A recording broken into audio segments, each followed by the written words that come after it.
you, Leos. Next, Lieutenant Ramirez. There's got to be a sergeant under him. Am I right? He has a couple sergeants, so. Okay. Who is the sergeant in the Criminal Investigation Division on April 24th, 2022? That would have been Sergeant Cardito. Cardita, Jeff Cardita. We've heard from him already. And then below Sergeant Jeff Cardita, McCrory, Leos, Ramirez, Cardita. Who's next? No, what you would have is detectives. You'd have all the detectives. And in the Criminal Investigation Division, who were the detectives at that time? Can you recall? No, I don't. I mean, it was obviously T. Salesworth, Detective Miller, Teitelbaum, Linehan. I know we had Ramon Salinas, Ramon Salinas, okay, Troy Smith. okay. We have 10, so I don't. Well, are you also counting the detectives that are in the narcotics? That's correct, yeah. Okay, so let's just talk about non-narcotics, because I think we know who those are, and you can correct me if I'm wrong. We've got Martinez, right? Are you asking for narcotics? Yeah. Yes, Sergeant Martinez. Sergeant Martinez, and then McKean. McKean was in there at that time, yes. Keyser. Keyser was in there at that time. And then who was the last one? Curtis, maybe? No, McCoskey. McCoskey? Yes. Okay, all right. Anybody else that was in that group? I've never heard that name before. Brian McCoskey. Could have been K9. It was one of those. Was there a detective named Curtis? Curtis Keyser. Okay, Curtis Keyser. Yes. All right. Same person. Okay, all right. Well, there's another one. That's not any of them. So, Well, they transfer out, Counselor. They transfer out. So I know we have narcotics, and then we have the general investigator, detectives. But again, 3 years ago, I know some have transferred in and out. At the time, I recall Tisa, Detective Miller, Teitelbaum.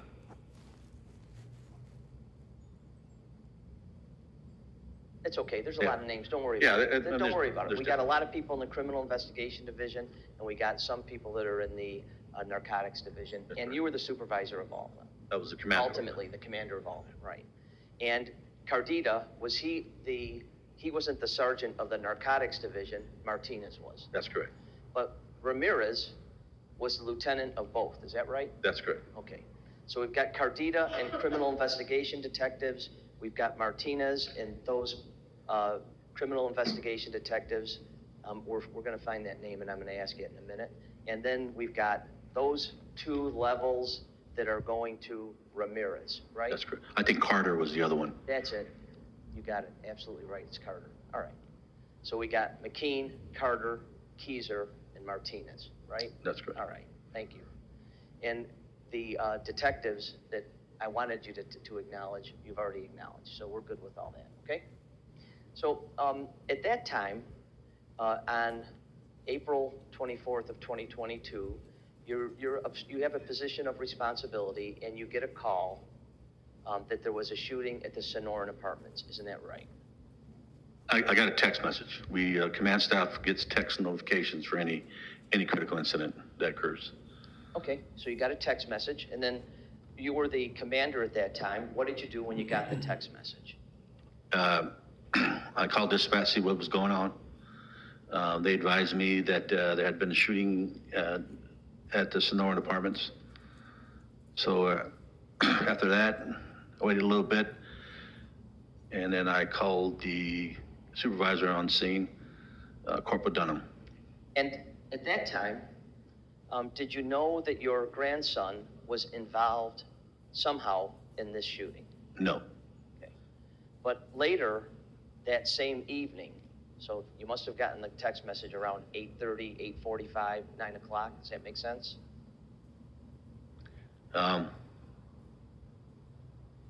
Let me ask you. It's around 9 or so, past 9, I believe, it was Okay. when the incident occurred. So let me ask you another way, because this is kind of important. If the shooting happened around 8:38, or the first call in to 911 was 8:38, when would you have been contacted as the commander? You know, that text message is it derives from our dispatch center, so as soon as they receive the information, they send that out. Should have been almost immediately, right? Because then you're involved in starting to figure out, hey, what are we gonna do with this investigation, correct? That's correct. All right. So you get the text message soon after dispatch, and you get an address, and it's a double homicide? Or a shooting involving two girls? What did you hear? Two shooting involved two females. Okay. And then, after you got that text message and you didn't know your grandson was involved, when did you learn that your grandson was involved? And my son called me. Okay. And was it your understanding when your son called you that he was actually at the crime scene? No, I think he was en route. I think he said, hey, somebody else that was there, I think a family associated friend that called him that there was a shooting involving Dominic's girlfriends. I Okay. believe. All right. So he was on his way there, and he was advising you that Dominic may be somehow involved, or at least it involved his I girlfriend. think he was in transit. All right. So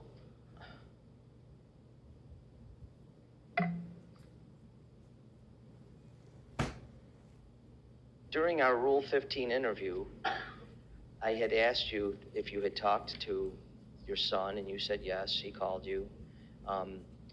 And he actually called you and said, Dominic is here, I'm trying to talk to him, and your people will not let me talk to him. Do you remember that? Yes, Okay, so that was what was said, right? that could have been a subsequent call. Okay, so you think you got another call from Yeah, him? I think he called me a couple times that night. Okay, so let's talk about that. First time he calls and says, I'm on my way there? He said he's hearing that there was a shooting there at the apartment where Dom lived with his girlfriends. Okay. That's what they said. All right, and then later you get a call from him while he's at the scene indicating, hey, your people won't let me talk to him? That's correct. All right, and what did you do when you heard that? I said they have control of the scene. That's their job. So, Okay, so you reminded him, there's nothing you can do about it. no, it's just Is that right? the Is that what you office told him? supervisors there control the scene. Okay, so, did you instruct him to talk to the supervisor of the patrol scene? No, What did you tell him to do then? I told them, hey, that's the way it is. They control the scene. Gotta, Okay, anybody listen to what they tell you. what did you do? Get hold of the officers and try to facilitate your son talking to your grandson? No, I did not. I believe I called Corporal Dunham once, kind of chaotic. There was a lot going on, obviously, a double shooting. You just told me two of the young ladies had been shot, and it didn't look good for both of them. Okay. And after that, I did not call him back. All right. So any more discussion with your son or the police officers at the scene about the shooting that night? No, All right. So you made sure that, well, strike that. What did you do as it relates to then activating the troops from the police department to take care of this double homicide? that's normally done by the sergeant. They take care of that. Once I was advised that my son was there, Dom, it was an incident with the two girlfriends. I did not call, or I did not go to the scene. I did not call anybody. Okay. Would that be typical? Let's say it wasn't your grandson. Let's say it was Jimmy Crackcorn and he lived in the apartment complex and you get the call and, it involves somebody that you don't know, you're not related to. What would you do? The same thing? Typically, the only scenes I responded to, counselor, officer involved shootings. I did respond to a quadruple homicide, the first one we ever had in Casa Grande. It was during the day. I was working on duty, but typically the homicide cases, I don't go to the scenes. It's a sergeant's job. If he needs something, he'll call me, or a lieutenant goes out. If they need something, they'll call me. But typically, for the exception of that quadruple homicide, officer involved shootings, I don't go out to the homicide scenes or anything like that, critical sensitive. So am I hearing you correctly when I think you're saying, I handled this case exactly as I would any other shooting involving anyone? That's correct. All right, okay. So when is your next involvement with the case itself? So, actually, Sunday night was not a good night for us. We didn't sleep. Monday, my day off. So, we stayed. Let me ask you about that. So did you learn Sunday night that it was Dominic's girlfriend, Leslie Coda, that died? Yes, Did you know at that time that Dominic was telling people that Leslie Coda was pregnant? no, You didn't hear that from anyone prior to the shooting, isn't that right? that's correct. All right. Your wife, strike that. Was the family talking about, as far as you know, were you hearing other people saying, hey, she's pregnant, you're gonna be a great grandpa, or anything like that? No, All right. That wasn't even on your radar at all? that's correct. Okay. And in truth, prior to the shooting, you were estranged from your grandson, Dominic Leos, right? That's correct. And that estrangement began, what, in December of 2021? No, it was the summer. In the summer, all right. Turn 18, whatever, June or July. All right. And am I right when I say that prior to the shooting, the last time you had seen Dominic was around Christmas time of 2021? Yes, around 2021, we saw him briefly. Yeah, he came to get his present and left. That's correct. All right. So, to a family gathering. And then from December of 2021 until the time of the shooting, no contact with Dominic, right? That's correct. And that was a tough love decision that you and other families had made to try to get Dominic on track. That's correct. All right. Now, I'm correct when I say that you knew that Dominic was involved in human smuggling in the summer of 2021, right? I don't think there was any evidence, Counselor, what we were being told by family and friends. When were you first told by family and friends that your grandson Dominic was involved in human smuggling? It was the summer of 2021. We just gonna turn 18 about that time. Just came out of the blue. His dad told me that, hey, I think Dom is hanging around the wrong people. I think he's involved in human trafficking. And I said, there's no way.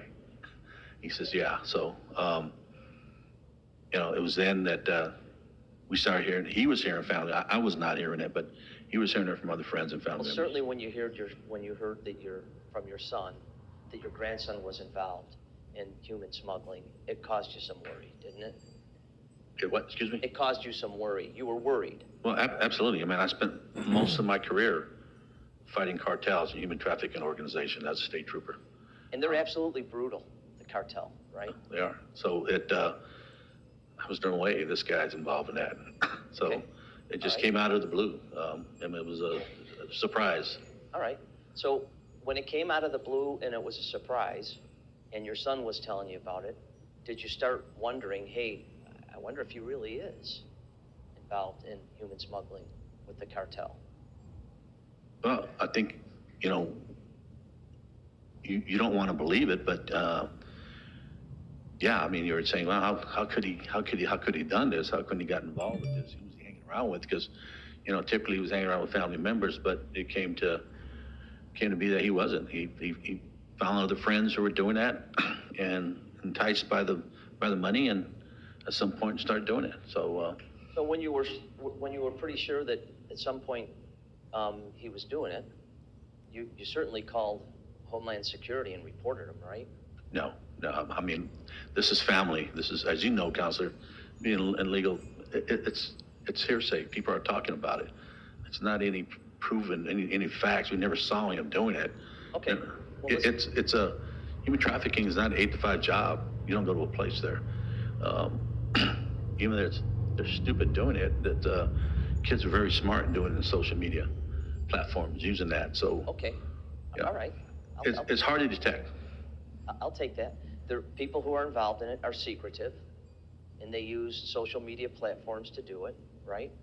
That's correct. They try to do it so that they don't get caught. That's your experience, right? That's correct. And the people that they do it for, the cartel, those people are brutal as it relates to people who don't work for them or cause problems for them. Would you agree? Cartel members are brutal. I hear. Brutal enough, yeah, thank you. That was a question, but they're brutal enough actually to murder Yes. and brutal enough to torture before murder. You know that from your own history with dealing with the cartel, right? That's correct. Relevance. Is that right? Hold on.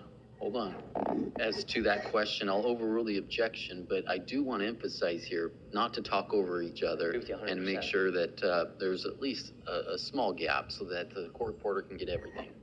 What we're both doing is trying to do our job correctly. I understand that. I understand that, Counsel. But you're still doing it, right? And I still do it. I've been doing it a long time, so I'm gonna try not to. And I'm gonna follow what the judge said the best I can. I'm gonna go slowly for the court reporter, and I'm gonna give you a chance to answer, all right? Because there's things you wanna say, everything that you say we wanna hear. And I don't wanna cut you off. And the jury wants to hear the question to make sure they get the answer. I understand. All right, great. So it sounds like there were signs that led you to believe as time went on that your grandson was involved in human smuggling. Would you agree? That's correct. He wasn't working a 9-to-5 job. True? That's what I was told, yes. Pardon me? I wasn't aware of him working a 9-to-5 job. Yeah. He had been working at Buffalo Wild Wings and as a construction worker, wasn't he? That's the last I heard, yes. Correct. Yeah, okay. And then he left that job and he was unemployed as it relates to any respectable 9-to-5 type job. True? That I understand, yes, but again, after July of 21, we lost all contact with him. I would not hear from him for 3-4 months at a time what he was doing. I don't know if that was on purpose, but there would be spans of time that I don't know where he was at, no know where he was living, what he was doing. Again, he was told not to come around. So if he was working, I didn't know about it. Fair enough. But you did know from talking with your son that Dominic was involved in criminal activity, didn't you? Could be. Could be, okay. And your son was in contact with his ex-wife, your daughter-in-law, Jamie Leos. You knew that, regularly talking about Dominic Leos. You knew that, right? I don't know if it was regularly. I know they would talk. I just don't know what that relationships of how many times they were talking. Well, let me ask you this.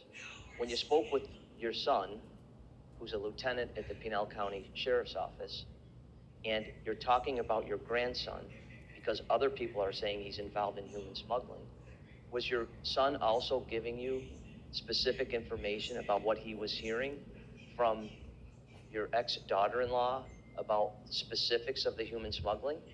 I wasn't getting specific. He just said, hey, I think this kid's involved in human trafficking. All right. So let's talk about your observations. He was living in an apartment, right? Dominic was living in an apartment. On which one? On what time frame is Well, that? it's the minute he moved out of Adrian's house before his 18th birthday, he went to an apartment, didn't he? I believe so, but I don't know that for sure. I don't know if he was living with somebody or went to an apartment. Well, you moved him out of an apartment, the Desert Sands apartment, didn't you, sir? That was later in 2021.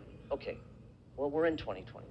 No, he was moving, when we moved him out, my understanding he was gonna go move with his mother's or family members in Phoenix. Okay. We were getting him out of here. All right. But you found out later he moved into another apartment, which is the Sonoran Apartments, right? I learned that later, yes. All right, that's fine.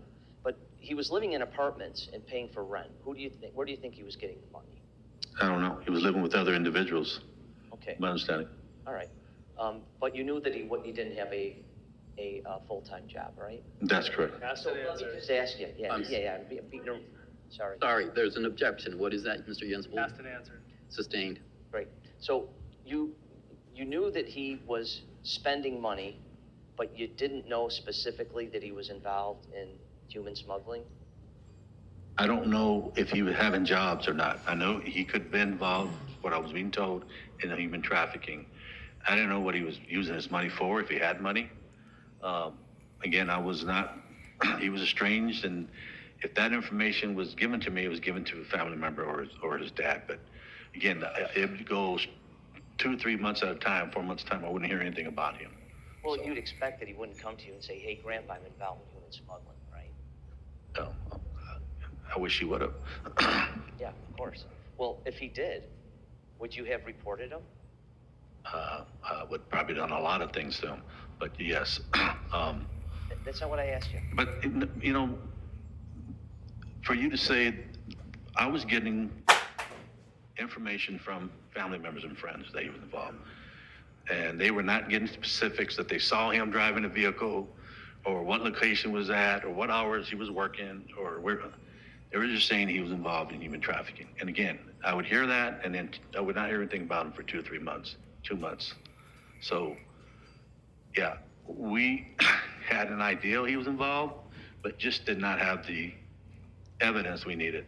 No one ever saw him. No one would tell him who he's doing with or where he was doing this human trafficking at. Okay, all right. So you never reported him to anyone? I reported him to, I had one of my detectives do a workup on him. We'll get to that. The question was, you never reported him to anyone.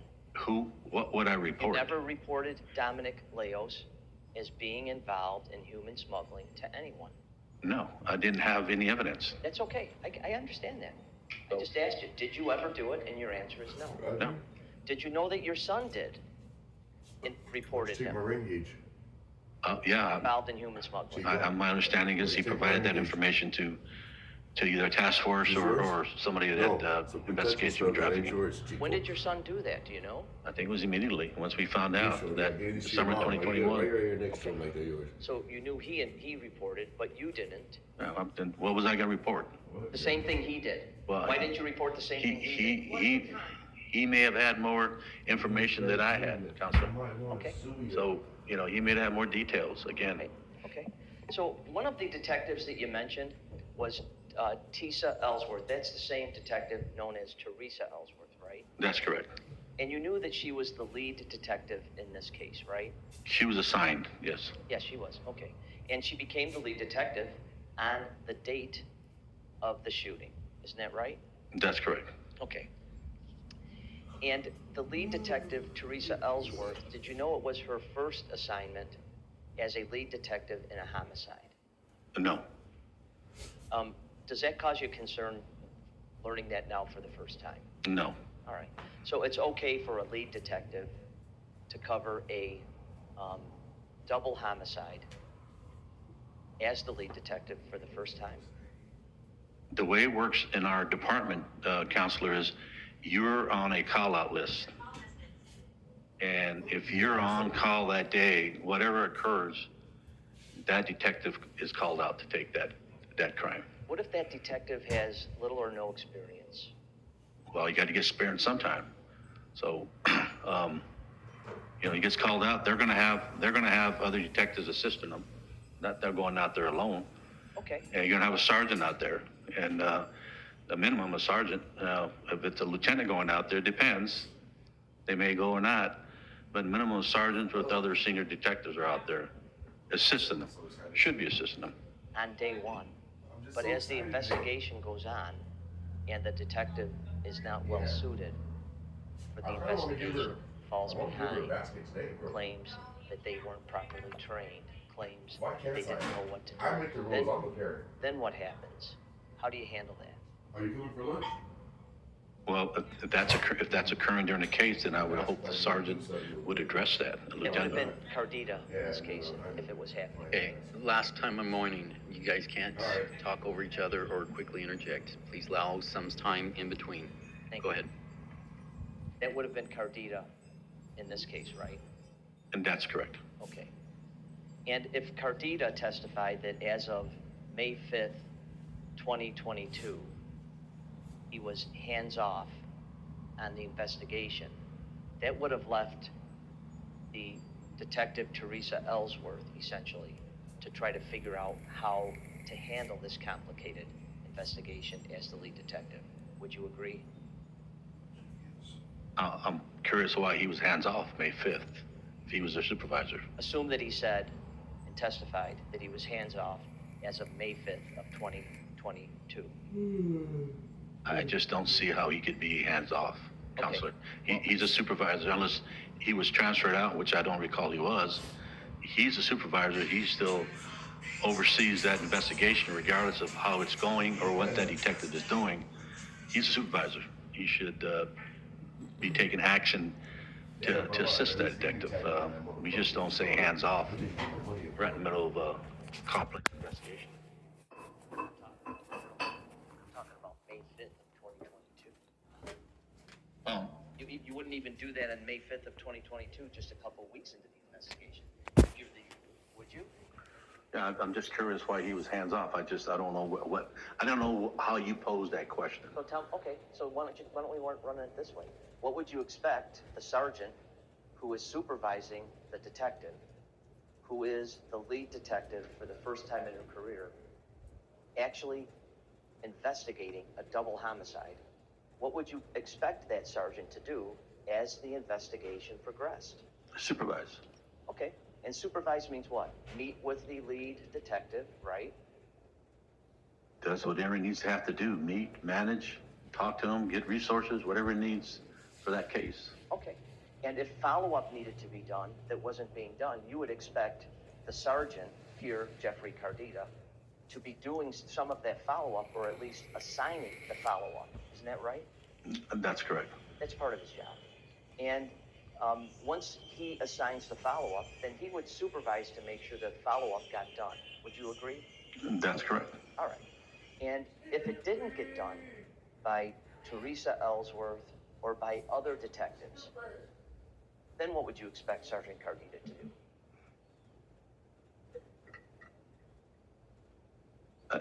I expect him to supervise that case, to supervise those detectives, to make sure that that case is on point, that we're progressing, and he's getting the detectives are getting everything they need Okay. to successfully prosecute that case. All right.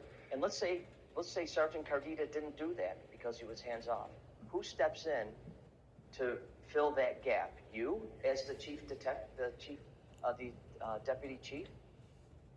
No. How about Lieutenant Ramirez? Well, I think he would have to be involved in some aspect. If he knew about it, he would have to be involved. I mean, that's his position, is to oversee the supervisors. Okay. So I don't know how he would be involved.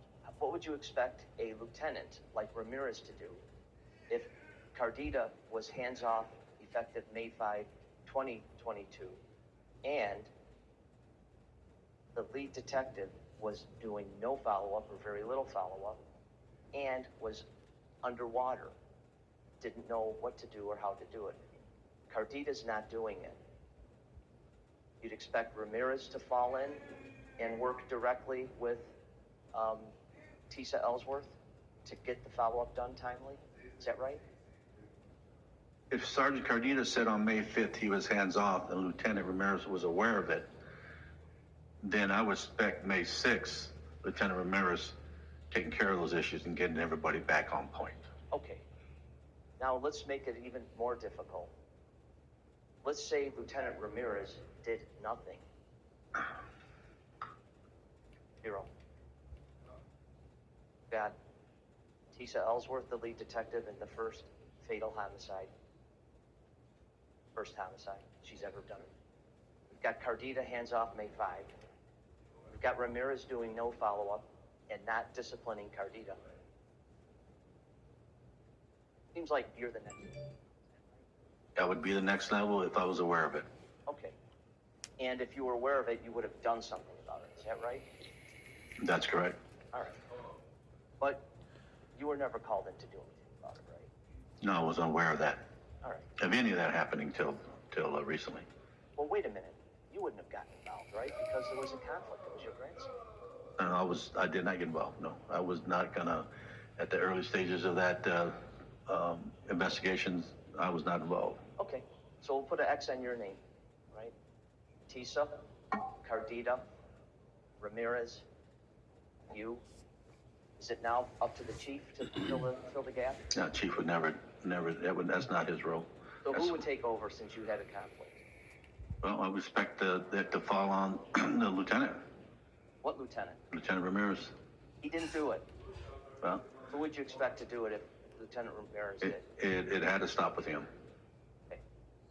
So Lieutenant Ramirez must have had a direct supervisor. That's you. You're hands off. In the chain of command, if nobody's doing anything for months, or not following up on things that had been defined by others that had to be done for months in this important investigation, and you're out of it, and you said the chief would never do it, and Ramirez didn't do it, who does it go to? It is Lieutenant Ramirez's responsibility. Okay. And if he doesn't do anything, it just sits there with Tisa Ellsworth as the lead detective, doing nothing. Would you agree?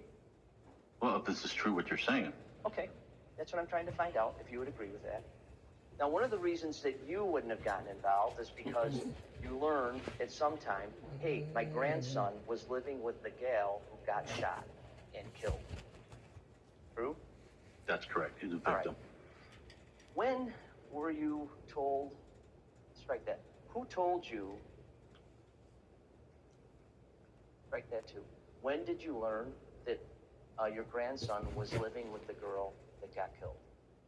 I was not aware he was living with her, Okay, ever? ever.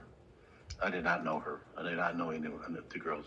Okay, so I didn't ask you if you knew her. I'm just asking, did you know he was living with the girl that got shot and killed? He living with the girl. I didn't know who she was. Did you know that she was one of the girls that got shot and killed? Yes, Okay, when did you learn that one of the girls that got shot and killed, and by the name, her name is Leslie Coda? that's correct. Okay, so you know her name? I do now, yes. You know, okay. So Leslie Coda got shot and killed while she was living in the apartment. During a period of time, she was living in an apartment with your grandson. When did you learn that fact? I learned his girlfriend got shot that night. 4/24/2022, right? That's correct. Okay. And then, I know you didn't have any further work in the investigation that night. You must have gone into work the next day, correct? No, I went back to work on my regular days. Tuesday, Tuesday. All right. 24th is a Sunday. 25th is a Monday. 26th is a Tuesday. Is that right? that's correct. And you didn't go in at all on Monday? No, All right. So when you went in on Tuesday, how was the fact that your grandson's girlfriend got shot handled by your superiors and you? I don't understand that, Okay, Counselor. I'll be happy to clarify. It must have been addressed. Angel, your grandson's girlfriend, your grandson who we think is involved in human smuggling, his girlfriend got shot and killed. You're the deputy chief and the head of the supervisor of the Criminal Investigation Division. Detectives, Sergeant, Lieutenant, Angel. We don't think you should be involved in this investigation. Anybody ever tell you that? Yeah, when I spoke to my chief later on that day, Okay. What did that chief tell you? well, it was a one-on-one conversation. Him and I, he wanted to know, first of all, how the family was doing. And we went into that. And then, again, he wanted to know how Dominic was, whose kid he was. So I Okay. kind of explained to that. All right. And then briefly he says, hey, you need to step back away from the case and let Cardita and the detectives conduct the investigation, pretty much, to that effect. Pretty much to that effect. You never got a written directive from anyone at the Casa Grande Police Department. Stay away from the investigation, did you? Why would I get a directive? He told me. I just asked you the question. Did you No. ever get a written directive? I wouldn't get a directive, no. You're not letting me finish. No, You never got a written directive from anyone at the Casa Grande Police Department telling you to not be involved in the investigation, right? that's correct. The only directive that you got was the one-on-one conversation that you had with the chief. True? That's correct. No one else was in that conversation when he said to you, you got to back away from the investigation, right? That's correct. And did you ever see a written directive telling you to stay away from the investigation? No, Did you ever see a written directive to any of the other detectives at the Casa Grande Police Department? not that I'm aware of. I didn't finish. Mr. Leos, please let me finish the question. Yes, sir. I'm sorry, Your Honor. Did you ever get a directive, see a directive from the Casa Grande Police Department to the detectives, the sergeants, and the lieutenant, telling them, stay away from Angel Leos, he has nothing to do with this investigation? No, So you're told, and you don't know what others are told, isn't that right? That's correct. Virtually the next day you get involved in the investigation. No. Same day? How do I get involved? Well, you sent out an email, April 26th, at 9:40 a.m., the same day, not the next day, the same day, trying to get the DPS to handle and process the shell casings from the crime scene, didn't you? Yeah, that's before I talked to the chief. What time did you talk to the chief? Later on that afternoon, maybe 11, 12, 1 o'clock. Okay. Well, this continued on all afternoon. Let's take a look at the exhibit of the emails, which I think is, what's the top one, 129? 128. 128, what's the next one below after that? 129. Okay, and is that the emails? These are the emails I disclosed to you? Yes. Yeah, thank you very much. So those emails that you disclosed to me show that on the 26th at 9:40, you are contacting the DPS and telling them that the Casa Grande Police Department is involved in an investigation of a homicide where 25 9mm shell casings were found. Didn't you do that? Yes, at the request of Sergeant Cardita. Didn't ask you that, but thank you. So after you did that, or at least in that same email, you also named Terrence Santasteven as a suspect, didn't you? At that time, he was a suspect. How do you know that? Sergeant Cardita advised me. Okay, so he kept you well advised as to what was going on. Yes, it sounds like. Overruled, I'll allow the question. Sounds like he kept you well advised of what was going on. No. Shooting on April 24th. I'm not done yet. Shooting on April 24th. You take the 25th off, and at 9:40 a.m., you're sending out an email at Cardita's request to have 25 9mm shell casings from the crime scene analyzed by DPS. How did you find out that information if Cardita wasn't keeping you well advised? So when I came in that morning, I normally come in around 7:30, Sergeant Cardita approached me and said, hey, we need to have this analyzed. We have identified a suspect, named who the suspect was. Can you get all the DPS to get this examined right away? Okay.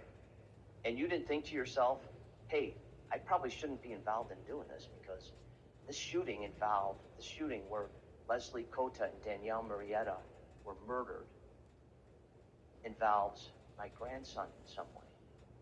Counselor, I was facilitating to get some evidence analyzed. That's all. And there, Very important. Sorry. Go ahead. I did not collect the evidence. I did not transport the evidence. I was just doing what I normally do. Prior to this investigation, I've asked DPS Crime Lab to analyze stuff. Okay. After this incident, I've asked DPS to analyze evidence. I came Regarding from this that. case? Regarding this case? No, other cases. I'm talking about this case. Yeah, this case, all I did was facilitate just to get it analyzed. Yeah, I understand. I hear you. But you did more than that because you gave the name of my client, Terrence Santasteven, and his birth date to the DPS when you sent those 25 9mm shells. 9:40 a.m. The day after you had been out. So really the first day back to work after the shooting, you gave them my client's name and his date of birth, right? Your client was identified by Sergeant Cardita and the detectives as a suspect. Why would you give them my client's name and date of birth if you were just trying to facilitate the processing of the shell casings? Because they need to have that when they analyze the evidence. You can't give them a John Doe. That evidence was picked up and it's probably put under property, and they're going to need to know who the suspect is, if there is a suspect. If there's not a suspect, they're not going to analyze it right away. So if they have a suspect, they will. So You were never asked for the name of the suspect and the date of birth by the DPS. You volunteered it, right? coming from DPS, that's what you do. You give them the name of the suspect and you give them their date of birth. You're saying that the DPS, sorry, okay, anything else? You're saying that every time the DPS is asked to analyze evidence, You have to give the name of a suspect? Yeah, you need to have a suspect. I mean, you have to have a suspect. If you don't have a suspect, it's not gonna be analyzed. It will be, but it's not gonna have the urgency as if you have a suspect. You have evidence. It's gotta be tied to somebody. They have to put that in their system. It's got to be tied to somebody. Got to put that in your system. Who does? The DPS has to put it in their system, or you have to put it in your system? They do. Okay. So are you saying, I think I heard you say something a little bit different right then when you were answering. I think I heard you say most times they have to have a suspect in order to analyze. Not all times they have to have a suspect in order to analyze. Isn't that true? Well, I think they prefer to have a suspect. If this is going to be a case that you want them to, they have other cases that they're analyzing. Now you're asking them to bump those other cases. At least they're going to need to have a suspect. They have to have some sense of urgency why you want this done. And part of that is you have to have a suspect. Okay. So you had some urgency in getting this done, and that's why you added the name Terrence Santesteven. Do I understand you correctly? No. Okay. So let's get back to the whole premise of you have to have a suspect to ask for evidence to be processed. You would agree with me that many, many, many times the DPS is asked to process evidence without having the name of a suspect. Would you agree? That's correct. And many times they're asked to process the evidence to get the name of a suspect, to identify the identifying features of the suspect to the identifying features that are on the evidence. Isn't that what they do? That's correct. Every single day of the week, right? That's correct. Okay. So you're saying now, no, I had to give the name Terrence Santesteven and the date of birth to them because they always had to have it. Sometimes they have to have it. They don't have to have it, but there was urgency in this. That's why you did it, right? No, that's not correct. Okay. Well, let's go through it. So we know what you did at 9:40, and you sent it to a guy named John Maciulla, Maciulla, right? That's correct. Okay. And then the next email, if I'm reading it correctly, we went through this interview. I want you to find the next time of the next email.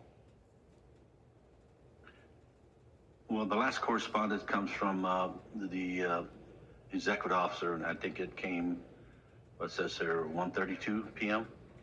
I see one for 12:43 from Andres Vasquez. Yes, no, that's above it. That's correct. So the email at 12:42 p.m. again is from you to Andre Vasquez, correct? Yeah. Just below April 26, 2022, 1:45 p.m. Right. See that? Does it say appreciate Don Andy Angel? That's correct. So, Yeah, 12:43. Yeah. So is Don Andy a friend of yours who's also known as Andy Vasquez and works for the DPS? He was the executive officer, yes. Okay. So did you contact him between the 9:40 and the Don Andy email that we just looked at, the 1:45? It looks like maybe you did. It looks like there was an email, like you said, at 12:43, where it says, I sent your request to Ken and Tim. I'm currently out of state. Andy Vasquez, right? That's correct. All right. And then we've got appreciate Don Andy from you at 1:45. That's correct. Okay. And then we have another email at 2:43 p.m. the same day, right? Is that with John? No, Andre Vasquez to you regarding assistance. Has someone reached out to you? Let me know if they have not. Yeah, that's correct. Okay, so we're now at 2:43. Is that right? That's correct. Okay. And then you sent a response at 2:49. That's correct. Yes, Andy, thanks and enjoy your vacation, right? That's correct. Okay. So all of that, I think you're saying, it happened before you were told by the chief, had no involvement in this investigation. Is that right? Yes, I haven't spoken to the chief yet. Okay. Now, you remember the the Rule 15 interview we did, right? That's correct.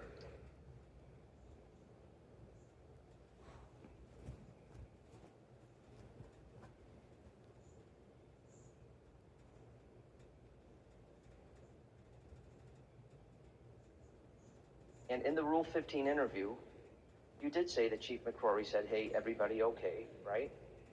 Where are you reading that, sir? Yeah, just hold on. I'll tell you. You did, when you first met with McCrory, he said, hey, everybody's okay, right? Or something like that? Yeah, well, I know how the family was. Yeah, and then he said, well, you're out of the picture, right? To that effect. Okay, all right. I'm trying to get the date, or the time, I'm sorry.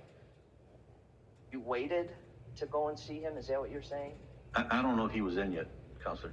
Okay, and it sounds like you don't know exactly the time that you No. met with him and he said, stay away from the And investigation.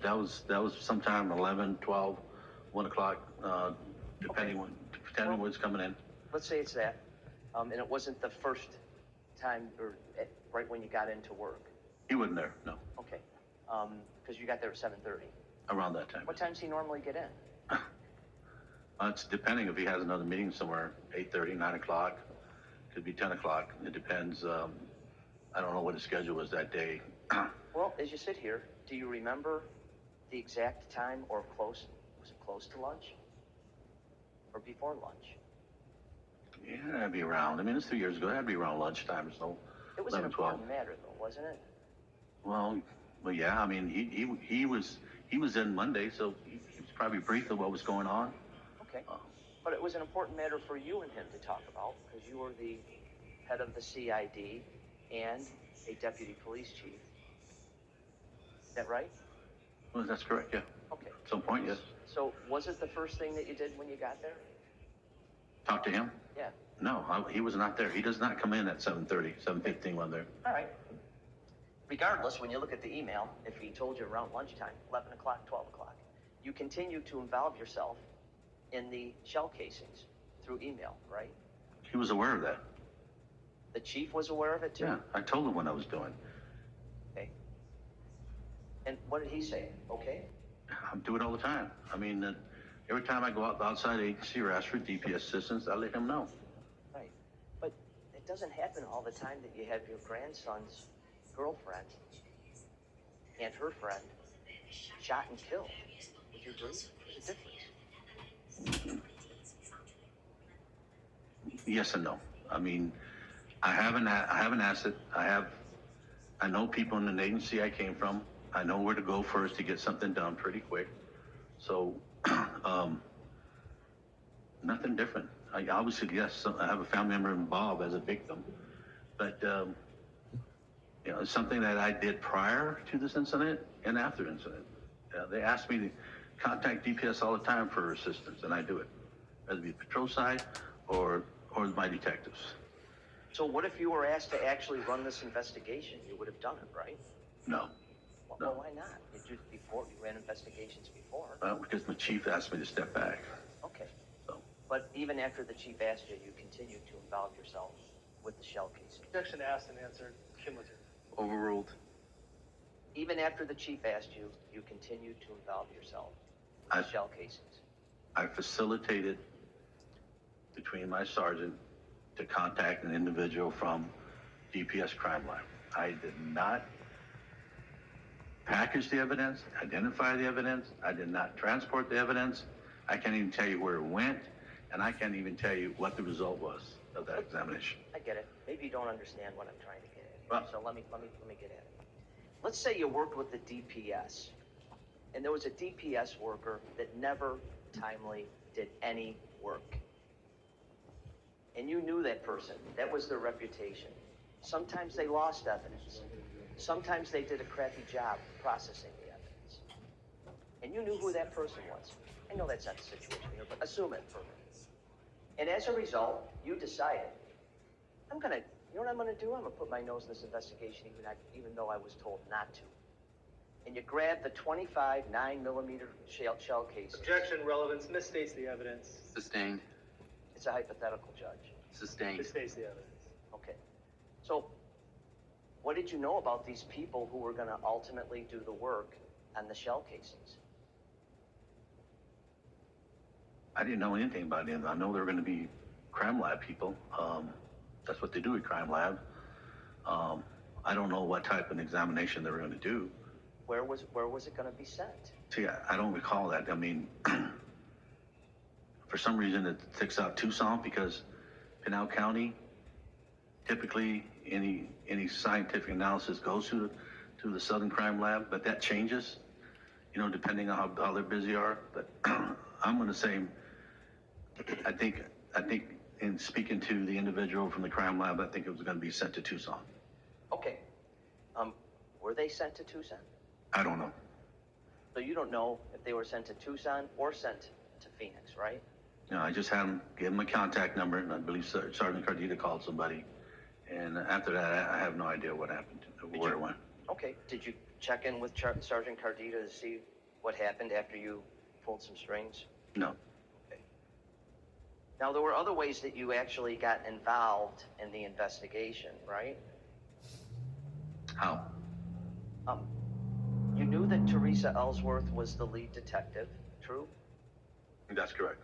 And while she was the lead detective in running the investigation, you would ask her, how's the investigation going? Is that No, right? no. I did not talk to Tisa. It was probably a couple months later. She had taken on a couple other cases, a couple other felony cases. Okay. And then I asked her how she was doing. She said she's trying to get the reports in. I told her, hang in there. If you need anything, just let me know. But, you know, in general, it was other cases she was working already. It wasn't this specific case. Just a couple months later, I think at some point we returned to a sense of normalcy back there. These detectives were taking other cases. You were doing other things.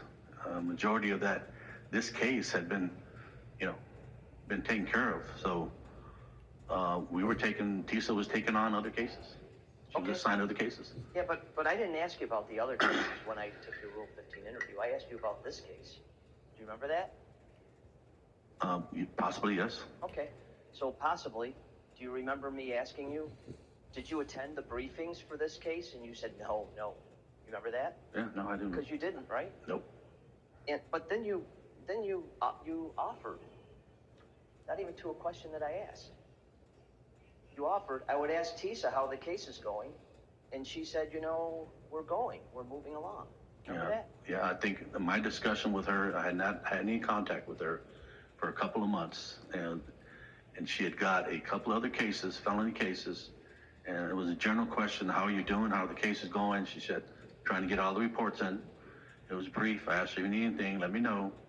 I did not get any specific on this case or any other cases, just ask her how she was doing. But I was asking you about this case, and that's what you said. You were asking her how things were going in this case. If I recall, it was a general question of all the cases she was doing. I did not. Take a look at page 71 Okay. to refresh your recollection. Let's see if it does. Which exhibit? 128, is that what it is, Deputy Chief? You got, right. Transcript, great. Page 71? Page 71.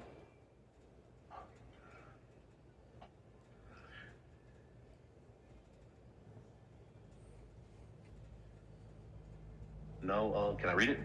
Yeah, sure, absolutely. You can read it. You can read page 70 into page 71, if that helps you get a context of where we were and what I was asking you about related to this investigation. Go right ahead. I'll go down to,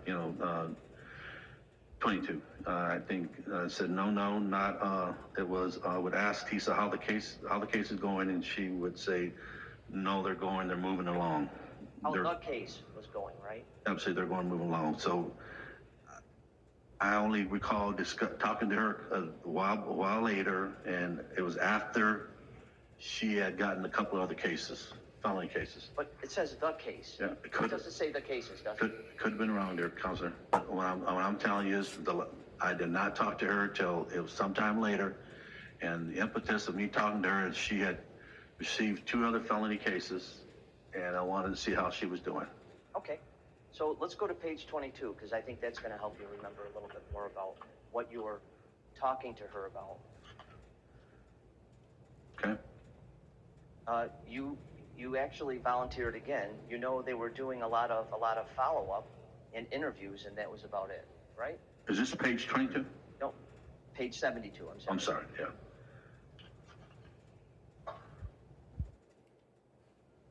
Which one is that, sir? Yeah, up at the top.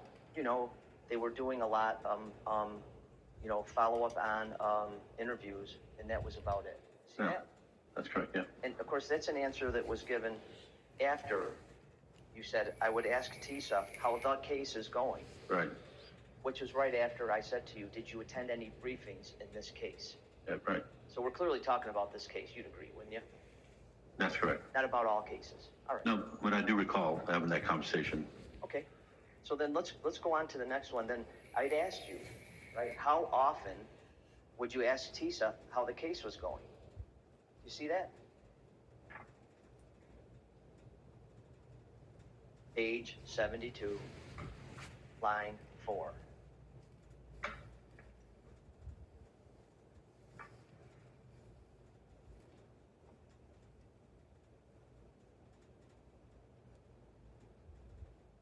I want to read it well throughout the whole time frame. Maybe after that, maybe Yeah, well, that's right. once or twice. Okay. Just ask her how things were going, just like that, right? That's correct. Okay, then I asked you, did she tell you there were any problems? Didn't I? That's correct. And you said no, right? No, there was anything going on. Okay. Well, then I asked you specifically, right? Did she talk to you about problems with DNA and not seeking DNA testing in a timely fashion? I asked you that, didn't I? Yeah, I was not aware of that, no. Still about this case, I asked you that, didn't I? That's correct. What's your answer? She did not talk to me about any DNA, no. Right.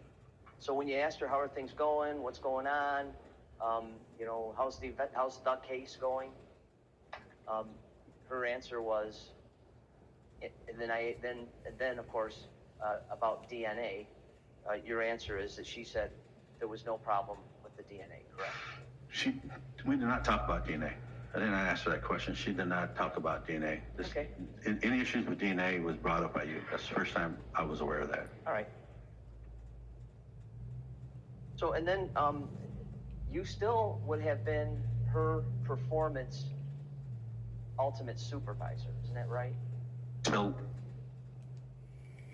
was it, I believe, August or September? I was transferred out of that unit. Okay. Until August or September of 2022, is that right? That's correct. Okay. So if there were problems with her performance, you would have received notice of the problems with her performance, right? Reviewing her evaluation, counselor, I would have seen, yes. Okay. And you told me during the Rule 15 interview, you never saw any problems with what she was doing and how she was doing it, isn't that right? I don't believe there was any major problems in the evaluation that I signed off, the last one. I know they were talking about that she had been tardy a couple times, but that was just verbal talk. But the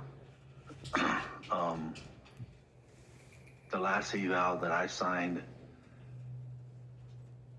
I don't recall we're having any issues with her. Okay. The last eval that you signed, was it after the shooting where Leslie Coda and Danielle Murrieta were shot and died? So I was her direct supervisor I was her deputy chief till August of 22. So it would have been after that, yeah. Okay. For all cases, right? It would have been her overall evaluation, yes. All right. But you were her deputy supervisor for all cases until you left in August of 2022, isn't that right? That's correct. What about this case and the conflict where you were told to stay off of? Okay. Would you still be her supervisor? For evaluation? Yeah. Absolutely. Okay. All right, Mr. Lynch? Yes, Judge. We need to have a break or recess. Let's do it now. Okay. So we'll excuse the jury for lunch, let you get something to eat, come back 1:30. We'll see you then.